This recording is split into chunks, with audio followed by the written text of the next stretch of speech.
Hello there, I'm Gloria Makarenko. Well, I hope you're enjoying the long weekend. There's a lot of good stuff to pack in. This is Our Vancouver.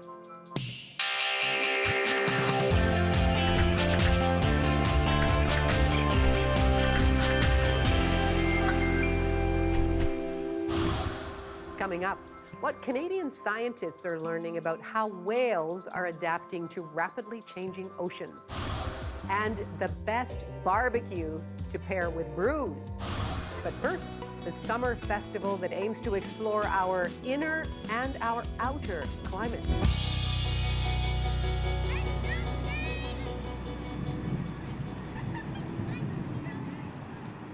Maureen is the person of the moment. I'm from all these different communities, the Black, the Indigenous, and the Two-Spirit. And a message is getting out in one person. Now that's from the trailer for The O Show. And the full documentary is screening at the 12th Annual Indian Summer Festival. Well, Sirish Rao is co-founder and its artistic director. Sirish, hello there and welcome to Our Vancouver. Well, thanks for having me, Gloria. Well, let's talk about the theme for this year. This includes the phrase, thoughtfully curated through a South Asian lens. So what was your approach? Well, how does one curate through a South Asian lens? Mostly by just imagining a festival through its root word, which is feast. And to invite everyone to what I describe as a long table of ideas. And, it's kind of a garrulous festival. We have music, we have the literary arts, we have performing arts, the culinary arts. We have Vikram Vij at our opening, making sure that we never forget that part of culture is food. And you just shared some beautiful food with me just now, so thanks for that. And really it is inviting people to a feast for the senses and the mind. And then to say, some of it will nurture you and you'll be familiar with it. Some of it will surprise you and you'll try something new. Yeah. Well, there's something interesting. You say will surprise you because it's not same old, same old. Like it's never same old, same old. You always keep reinventing, bringing in something new. So what is your how do you stay so innovative? Thank you, first of all. But I think it's just about feeling what are people thinking about right now. It's less about this is what I have to say and more like what's in the air. And I think the theme inner and outer climates is because right now all of us are very concerned about two things. One is the planet that we live on, and the other is the planet that is every human body, that our bodies, our minds, and through COVID and through climate change, we've seen like we're all thinking about it. So let's talk about it. Let's storytell because essentially we are storytellers, and imagine what do we do now? Right, so what kinds of stories will be told at this year's festival? Well, one that I'm very proud of is an event that I'm doing, that I'm co-hosting with my friend Jared Martineau, who hosts Reclaimed on CBC. Yes. Yeah, exactly. And Jared and I have embarked on an oral storytelling gathering mission. And the first event we'll do is called Imaginarium. It's on July the 9th. The whole festival runs July 7th to the 17th. But this event is July the 9th, and we bring together some of the most critical thinkers on the topic of our inner and outer worlds. So we have Naomi Klein and Amitav Ghosh, the incredible writers who've been writing about this for a long time. And then we have, you're holding the book, in fact, Robin Maynard and Leanne Betasama Simpson, whose book Rehearsals for Living is just out and is on every bestseller nonfiction list right now in Canada, which is amazing, because they really talk about how do we imagine new futures now in a world that is clearly in crisis, but how do we dream new futures together? Wow, that sounds like the conversation of the moment. I hope so, and I hope on the 9th of July we'll be able to bring the people in the room together to really look at this and say, there is no future for us if we don't share a common dream. There is no future if we're not in solidarity with other people who are reimagining the ways things can be. And so I'm really excited. We have Gaur Gadina, who's the Juno Award-winning guitarist, oud player, and Mohammad Hassani on sitar. So it's music, it's ideas. And again, that long table concept with food in the mix as well, because those tastes and sort of covering off all the senses. It is. Yeah. We experience the world in so many senses, and I don't think we can have just purely intellectual conversations that don't actually mean something to us in our souls and our bodies. Well, it was interesting to see this year you have an artist as healer. What can you tell us about that? I come from a culture in which artists were always healers, in which food was always medicine. And I think it's really interesting to see now, during COVID, Gloria, like everybody went, binge watched on Netflix, or went to books, or listened to music, or sought refuge, or solace, or escapism, or whatever it was through art. And so we thought, okay, if art is healing, let's look at whether medical professionals can be brought into that. And I'm working with Dr. Arun Garg, who is the head of the BC Medical Association, to help an artist as healer. This year it's Yogacharini Maitri, to treat it as a culture lab. How can you cook up potions for joy? That's what we're about. How can you cook up potions for joy? Yeah. Right there, sign me up. I love that whole concept anyway.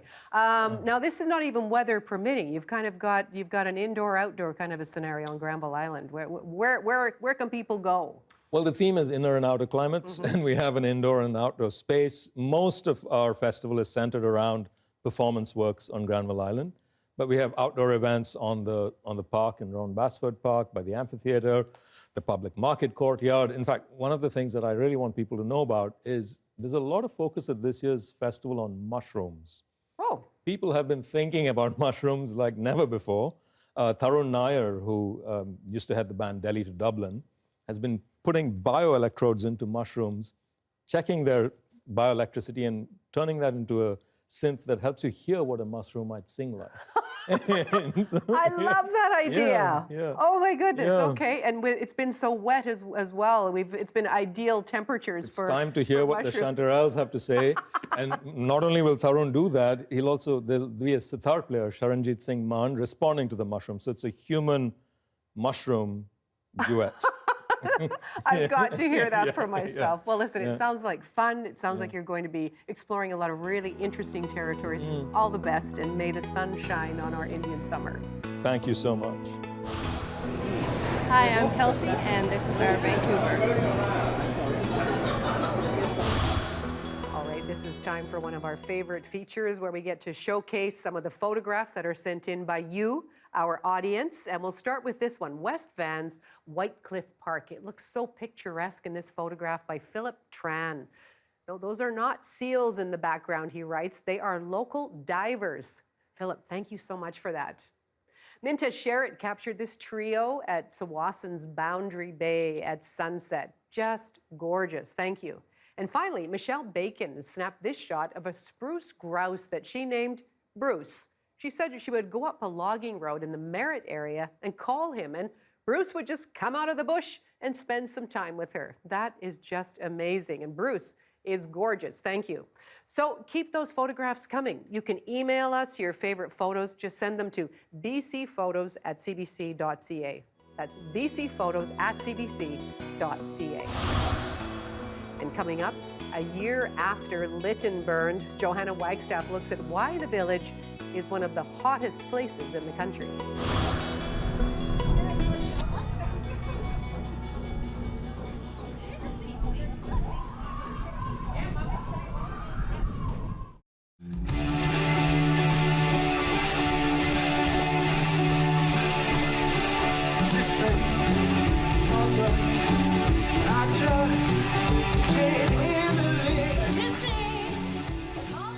For a long time, meteorologists across the country have known Lytton, British Columbia, as the hotspot in Canada.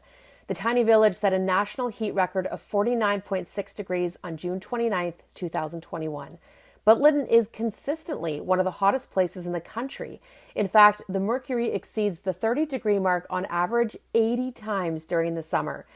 So despite being north of the 50th parallel, why is it so hot? Well, Lytton is located in a canyon, which means during the day the sun hits the rocky slopes. The rocks absorb the heat and re-emit it in the evening and at night. Situated at the basin of this bowl, the hot air can become trapped where it cooks during the day. Near the solstice, the sun beats down for more than 16 hours, and there's no large body of water to moderate the temperatures. These unique conditions make this place especially vulnerable to climate change, which means the community will have to adapt to more heat waves and more intense heat waves. It's only a matter of time before we break the 50-degree mark. The heat and drought are directly linked to wildfires, which worries researcher Michael Flanagan of Thompson Rivers University. I've been studying climate change and fire for 30 years or more, and I wasn't expecting this until 2040s at the earliest. Okay, so it's here much earlier than I expected, and so that scares me. That if it's here now, what are 2030s and 2040s going to look like? The village is rebuilding, and we have better tools than ever to build a resilient community. The reconstruction is scheduled to begin in September. And now, you're Science Smart. If you have a science question on your mind, send me a tweet. I'll try to get it answered. Hi, I'm Alex. Hi, I'm Rena. Vancouver. Johanna, thank you so much. And you are watching Our Vancouver. I'm Gloria Makarenko. Now, Vancouver Craft Beer Week, it brings together 3 great ingredients for a fun summertime. There's beer, there's music, and there's barbecue. And Gregg is with us today. Karl is going to be there. He's the chef for Rosie's Barbecue and Smokehouse. Hello there and welcome. Hi, how are you? I'm doing well, and even better, I think, once I taste some of what you brought in today. So what is it that makes for a great barbecue? I know that's a packed question, but where do you start? What kinds of things do you think about? Ingredients. So whether it's the meats, the wood, simplicity, salt, pepper, and then time. Long time. Briskets anywhere from 12 to 14 hours. Ribs are 8 hours. Sausages a little faster, but also the time and the craft to actually make the sausages. So. Okay, so just time, but you have to, do you marinate first? Do you just do the slow cook, or just a slow cook for us? Okay. We mimic more Central Texas barbecue style, so a lot of time, a lot of good wood, and salt and pepper. Good wood, like what kind of wood? Cherry wood, alder, birch, maple, mostly birch and maple and cherry for us. A bit of alder here and there because of where we are. I see. Okay, so what have you brought in for us today? So we've got some 63 acres brisket is coming out of the Chilcotin and the interior BC. And then we've got some ribs out of the Fraser Valley, and then we've got some locally made beef sausage that we smoke ourselves, and we partner up with Columbus Meats on. That's awesome. Okay, where do you start with the brisket? So brisket, salt, pepper, 4 a.m. That's wow. That's how we do. So usually 10 to 12 hours, depending on our weather. Vancouver weather's not been very kind to me lately. So 10 to 12 hours where? Where are you smoking? In a smoker? Yeah, so we have a 500-gallon pit smoker that we brought back from Texas. Okay. So we smoke pretty much anywhere that our event is. I'll try and get there super early and set up, and makes it a bit of a spectacle. And also people get to see what we're doing, and they get to understand how the time and the... And they get to smell what you're doing, and that's what results in the lineups as well, wherever you end up setting up. How did you get into this? What interested you about I've been a chef all my life, more or less. Mm-hmm. I did it as a hobby. And then I guess about a year into COVID, after smoking so much in my backyard for friends and family, I just decided I really liked it. Yeah.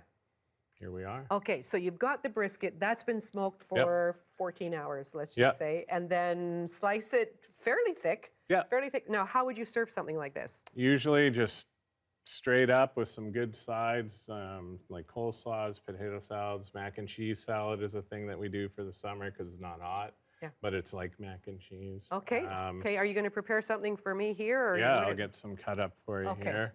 At what point do you say you take it out, you slice it through, and you say yes? What's your yes? How do you know? For me, it's the look, and you can kind of see it's broken down a bit. It's bendy, which is another big thing about brisket, that it's you don't want it to come out in a sheet. Yeah. I see. Okay. And it also looks moist. And also the fat content. So that's why we partner with 63 Acres. Their beef is grass-fed and grain finished, so they plump up a bit at the end, and there's really good fat content on it. That looks gorgeous. My mouth is watering already. Okay, so you take that gorgeous piece of juicy brisket. Yeah. Slice it. Slice it. We'd use it either for selling it by the pound or half pound or in sandwiches. Mm-hmm. And then a real Texas tradition is white bread, pickles, and onions. Right. Folded in around the brisket. It's kind of like a Do you want me to do it? Am I do folding that it if in? you like.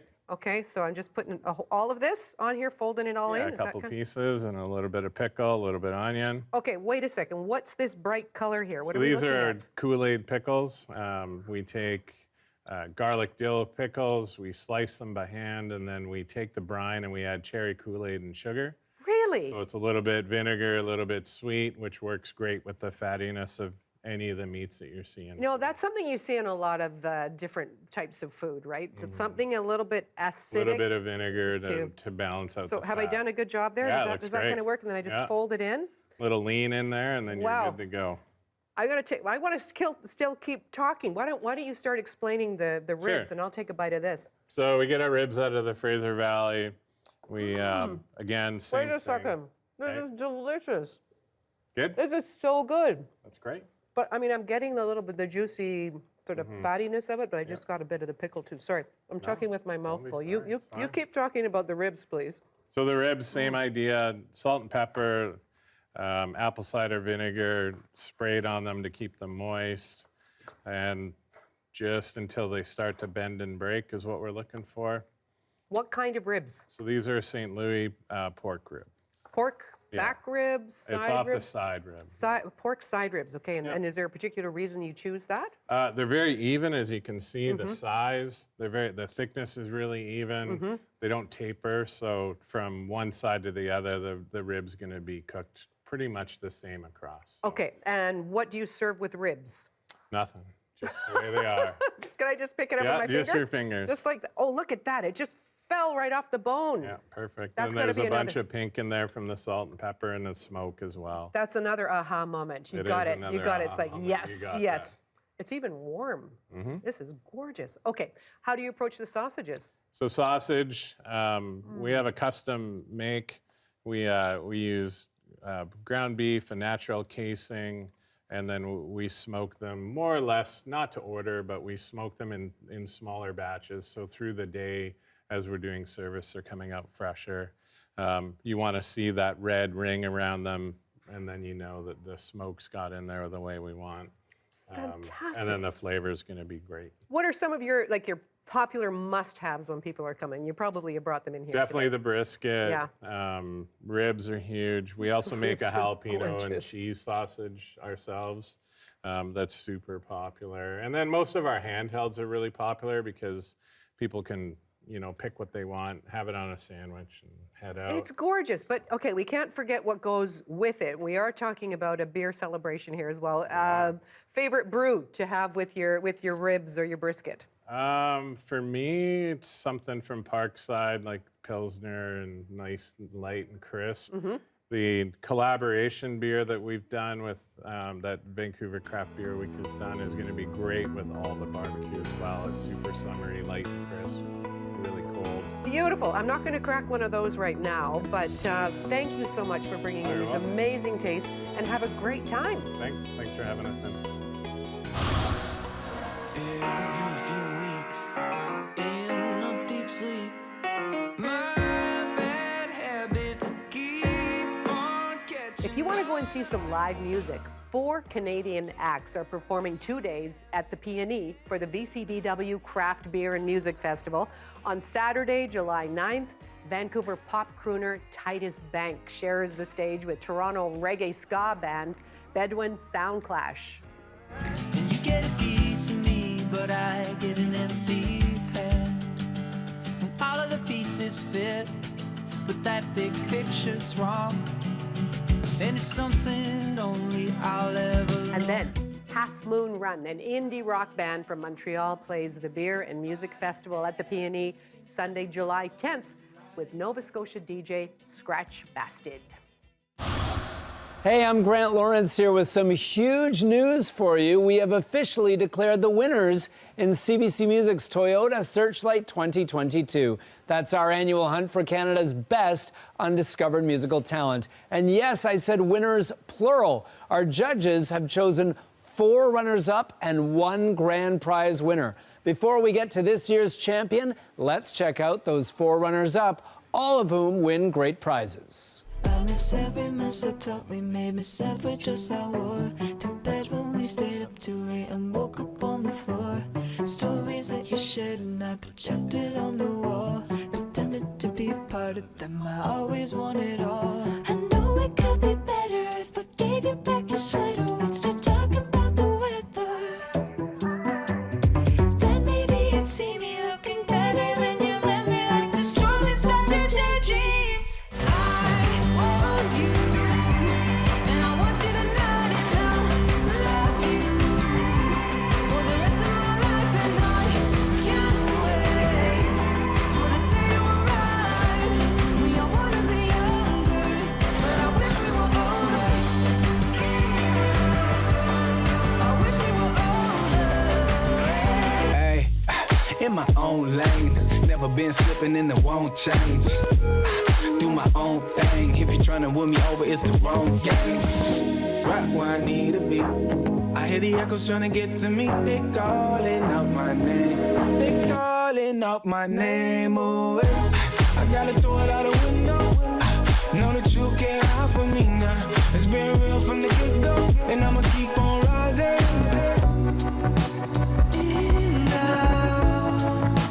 Nothing's in my sleep. No, it isn't over now. Makes me feel like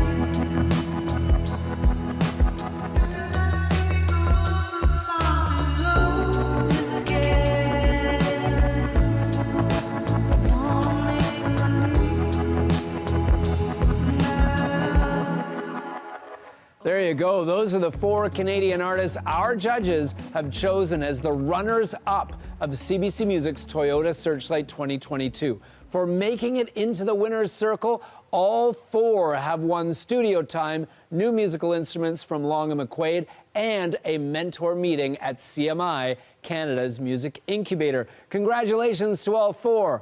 And now, out of all the musicians who entered Searchlight 2022 from every province and territory, who has won the grand prize? Take a look. I just wanna make the most of this life. Doing it right. Broken sometimes, that's fine. Rest of my days, things I can't change. Reasons one day we'll make it through somehow, some way. Make it through somehow, some way. We'll make it through somehow, some way.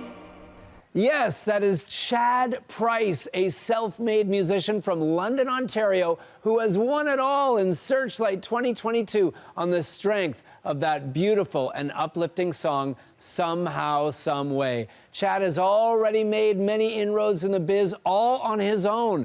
He's won Songwriter of the Year and Vocalist of the Year at the London, Ontario Music Awards, and now he's taking it nationally. For winning CBC Music's Toyota Searchlight 2022, Chad Price will receive a placement into the Alan Slate Juno Masterclass in Toronto, a recording residency at the National Music Centre in Calgary, a trip to the 2023 Juno Awards in Edmonton, and a Play MPE distribution deal for that awesome song, just to name a few of the winnings. I'm Grant Lawrence. A huge congratulations to Chad Price and our 4 runners-up. Find out more at cbc.ca/searchlight and add their songs to your playlist now. I'll check in with you again soon. And coming up, exploring how whales are adapting to changing oceans on our CBC series, Coastlines.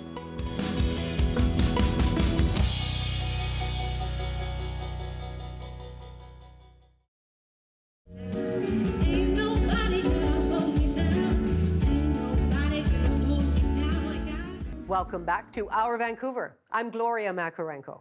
Now, climate change is putting whale populations at risk. In this episode of the CBC series Coastlines, we hear from several young Canadian researchers developing new ways to protect them. Whales and other cetaceans thrive in our biologically rich waters. From the Atlantic to the Arctic to the Pacific, you can see cetaceans from pretty much every shoreline across the country. And I think that's something that's extraordinary to think about. I'm Connell Bradwell. I'm a wildlife conservationist here in British Columbia. And I'm Erica Porter, a fisher here in Nova Scotia. We are the hosts for Coastlines, a CBC series that brings together young Canadians who are working to save our animals, plants and habitats on all 3 of Canada's coasts. And today we're talking about whales.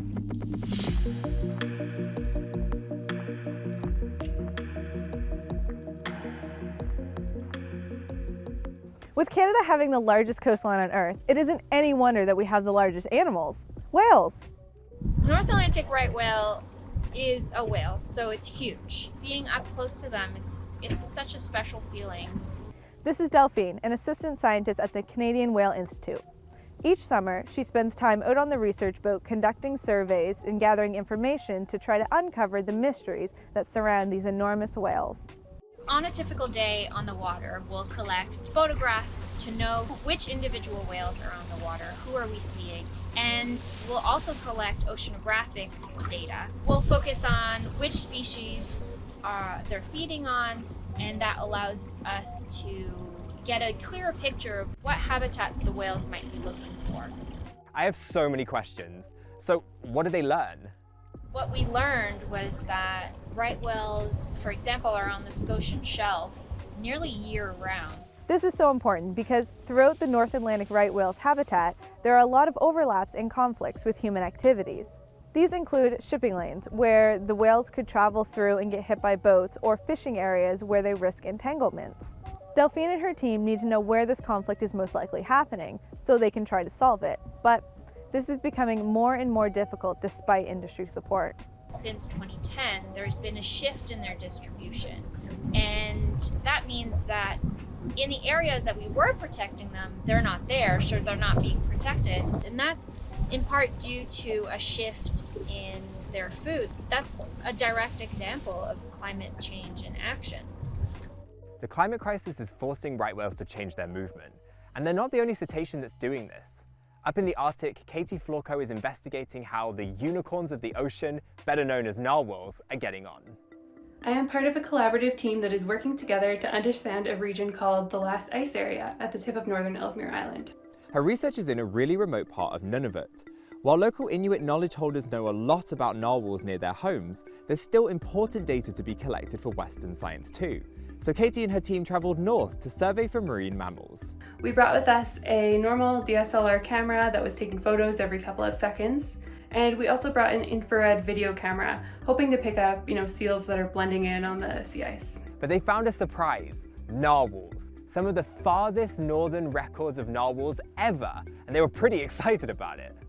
Katie believes this sighting was a result of receding sea ice, giving the narwhals access to an area that would otherwise be impassable before.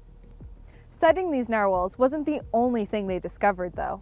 We thought the infrared video would help us detect seals on the ice, which it did, but it also helped us detect narwhal in the water. The narwhal themselves showed up as a little hotspot in the water, but what was more surprising is that we also saw what we call a fluke print in the water behind them. What is a fluke print?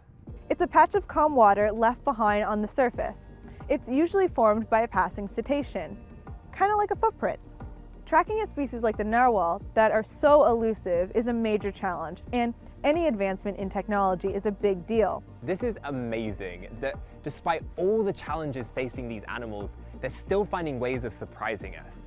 Here on Vancouver Island, we're on the home range of a very special type of orca, and one that's close to my heart, the southern resident killer whale. There are only 73 of these whales left. The southern resident orcas are a genetically unique species of orca in the world. They have their own language, diet, culture. We even know each individual by name and personality. Gloria Pancrazi is a documentary filmmaker and activist working with the critically endangered southern residents. Cetacean culture is something that Western science is just starting to learn about. And for the southern residents, this includes a number of different traditions. When the family groups reunite, they have specific traditions to celebrate this reunion. Think of it like an orca party. These orcas are so connected to one another and love so deeply. They have a part of the brain dedicated to empathy that we humans do not have. So they are truly remarkable. The loss of this population is being driven by multiple factors. The first one, the main one, is that their main food source, salmon, is also facing extinction.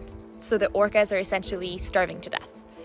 The second one is noise disturbance, which makes it harder for the whales to find food and to communicate with one another.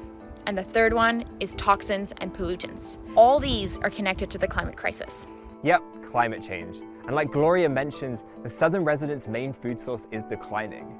Salmon rely on both healthy ocean ecosystems and upstream river ecosystems where they breed, and this makes them extra vulnerable. The salmon are really temperature-sensitive species, and so the warming waters is killing them. All of this means that through salmon, southern resident orcas are uniquely connected to the land, bringing them in close contact to us.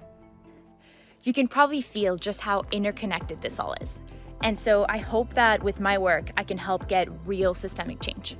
I hope that when people think about saving the orcas or think about fighting the climate crisis, I hope they know that this means showing up as an ally, that it means amplifying Indigenous movements for sovereignty and taking bold action. And I also hope that we can learn from these orcas because they work together through anything that comes their way. And this solidarity is key to taking on these big global issues we're facing. My name is Brownwood and you're watching Our Vancouver. Off we go. Our Vancouver too. There's a big one. Now, as the fighting continues in Ukraine, many refugees have been fleeing to Poland, and many Canadians have been donating money to help. Pastor Dmitry Bodiou was recently in Vancouver to say thank you and drum up some more support. He spoke with Bal Brach on our afternoon radio show On the Coast. So you're one of the lucky ones. You got out to Poland. Yeah. And, you spent some time in Poland, and now you're here in Vancouver. Tell us what's bringing you to Vancouver. Well, there's a church in Poland, good friends of ours that we've been friends for many, many years. And there's a gentleman from Canada, he worked in Poland with this church. And he have a lot of connections here in Canada. So he organized all this trip for us so we can come and just say thank you. Because, when people sacrifice their finances, their time, they want to see feedback. Mm-hmm. And I think it's important. There's a lot of people doing very good things for us now. And we have to say thank you. And because they can use this money for their families, for different things. And Ukraine is very far away from Canada, But still, people, they do a lot of stuff here, and they send finances to Poland because Poland right now receiving a lot of refugees, millions. And they doing a lot of things. They open up their houses, their hearts. It's all over the world now. And you're not alone on this trip. Who else is here with you? I have two guys from Poland. One of them is Krzysztof Zaremba. He's the senior pastor of church in Poland. It's great church. And another gentleman with him is Janusz, and he's he's working with media and stuff. And right now we got an offer from the secular TV channel, so we can come 6 times a day on this channel and preach the gospel. Wow. Because those people from Ukraine, they not only need help, like humanitarian help, they need hope. And I think only God can give hope in a situation like that. And when you come here and you meet this huge community in Canada, there's a huge Ukrainian community here. What's it been like for you to make these connections in person? What I see people with the big hearts. I mean, they don't know us. They don't even know the situation, because when you're far away, you only hear something from the distance, but it's another thing to experience all this. But I noticed that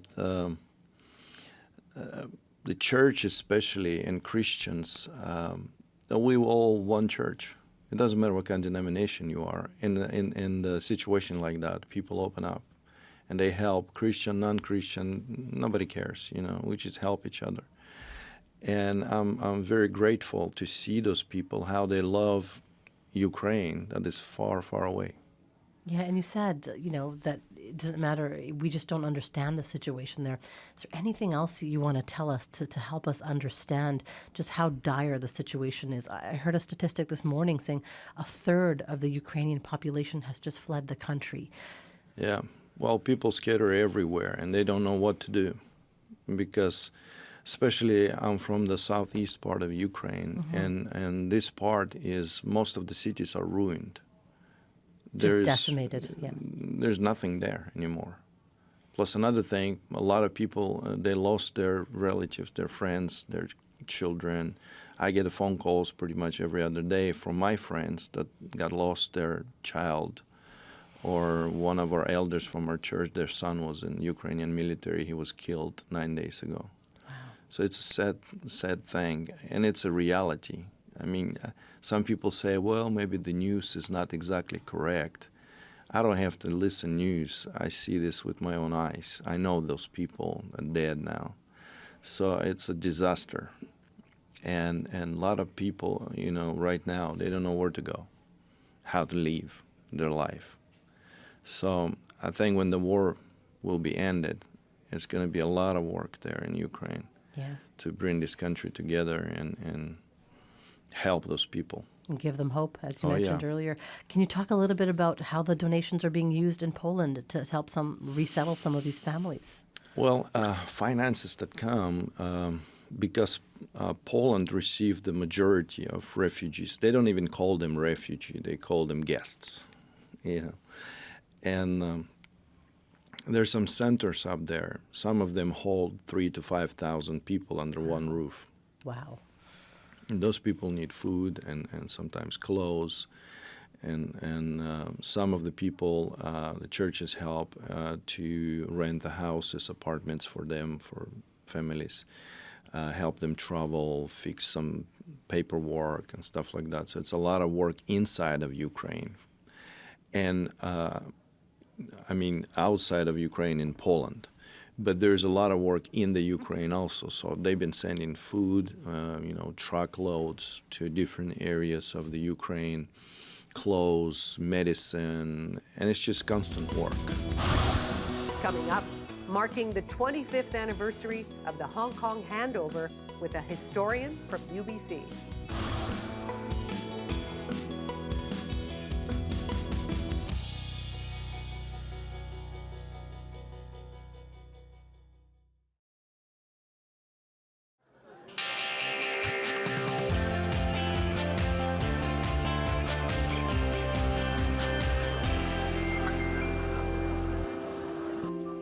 Hello there, and welcome back to Our Vancouver. I'm Gloria Makarenko. Now, about 25 years ago, Britain returned Hong Kong to the People's Republic of China. In recent years, massive changes in Hong Kong have prompted people to leave for places like Canada. Well, Leo Shin, an associate professor of Chinese history at UBC who teaches Hong Kong history, spoke with Stephen Quinn on the early edition. And what implications did all of that have for Vancouver, whether people came over, you know, thinking perhaps temporarily, or whether people decided to resettle here? Right. So obviously the wave of migration from Hong Kong to Canada and to Vancouver, in you know, one of the major places where people from Hong Kong gathered, obviously that has fundamentally changed the nature of Vancouver, right? Mm-hmm. The city, we look at the development in Richmond, but beyond Richmond as well, right? So I mean, there's a whole body of study of how the Chinese immigration or Hong Kong immigration has impacted Canadian society. The Chinese government had promised that Hong Kong would be governed one country, two systems was the phrase, yeah, and that there would be no change. Did they actually say there would be no change for 50 years? I mean, we're at the halfway mark of that right now. Right. So the word, I was actually thinking about that, looking at that, whether or not that wording actually appeared, and it did in the Joint Declaration. Actually, the word unchanged. And I think that has been a source of problems, because different people have different understanding of what that phrase or term means, right? Unchanged. Obviously, society moves forward; it cannot be unchanged.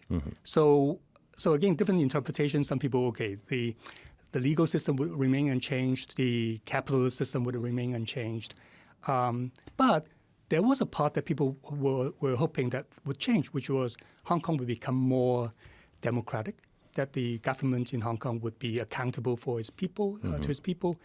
But in some interpretations, that was not right. And it wouldn't be run, by a puppet and beholden to mainland China. Right. So. Yeah. I want to talk more about what happened 3 years ago. In 2019, we saw 2 million people in Hong Kong come out to protest against. It was originally an extradition bill that was the point of the protest. The government eventually suspended that bill. Why were people so worried about that? Because they did not have faith in the legal system in mainland China. And that bill would allow the Hong Kong government to send people in Hong Kong back to China for legal procedures. And that was a source of tension. And they have a reason to worry, since in mainland China, 100% of the people who are charged with the crime are convicted. Right. So simply that the legal system in mainland China, it is what it is, and people in Hong Kong simply did not have faith. Right. And we know those protests turned into violent clashes with police. And then the following year, on July 1st of 2020, Beijing passed a national security law for Hong Kong. What effect did that have on the city? Tremendous. Yeah. The promulgation of the national security law was a game changer.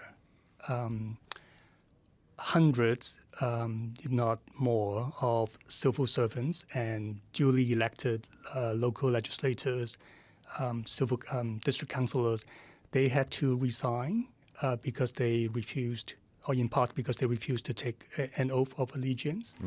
Again, hundreds, maybe over 1,000 of activists were arrested. Now, they were not necessarily arrested or jailed because of the national security law, but it's under that kind of atmosphere that they were arrested. And of course, countless number of people fled Hong Kong. Right. Not to mention the disbanding or the dismantling of the civil society. So many civic organizations they either closed themselves down or they were forced to close down. And of course, as you would know, independent-minded newspapers, news outlets were either forced to close or again close themselves. Yeah. Apple Daily is the most notable one. And so this Friday, on the 25th anniversary of the handover, John Lee is going to be sworn in as the new chief executive of Hong Kong. What can you tell us about him and how Hong Kongers feel about his position? Well, John Lee came from the police. So unlike previous chief executives who either came from the business sector or from the government within the civil servants stream, so John is from the police. He played a very active role in the suppression of the protest back in 2019. So and so far he has demonstrated that he is quite willing to follow the orders from Beijing. You're watching Our Vancouver. When we bring you these stories here at CBC Vancouver, we have award-winning photographers out capturing the images that say so much. Still images can add context and bring a lot more to the understanding of an event or an issue. So here are some of the latest images from what happened this past week. And that's all for Our Vancouver for this week. I hope you can join me weekday afternoons on CBC Radio 1 for On the Coast. Bye for now.